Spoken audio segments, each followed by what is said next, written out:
Masih seputar wahana Train to Apocalypse Tribuners, saat masuk ke wahana ini Anda akan merasakan sensasi dikejar zombie selama sekira 20 menit.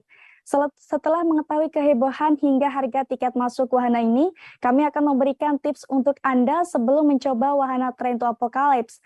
Pertama, Anda bisa datang saat malam hari. Sebab di malam hari pencahayaan akan semakin minim sehingga suasana pun menjadi lebih mencekam dan intens.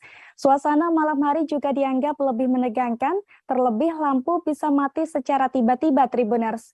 Yang kedua, Anda harus memastikan mengenakan sepatu yang nyaman untuk lari agar tidak lepas dan saat dikejar zombie. Misalnya mengenakan sneaker atau sepatu olahraga yang nyaman dan ringan. Sementara itu tips ketiga untuk Anda, yakni tidak mengeluarkan benda-benda berharga dari dalam tas. Tentunya agar tidak hilang ataupun lepas saat Anda dikejar zombie, Tribuners.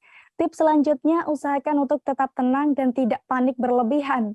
Sebab jika terlalu panik, Anda bisa kehilangan kendali dan rentan membahayakan diri sendiri maupun orang lain. Jangan lupa subscribe, share, komen, dan like ya!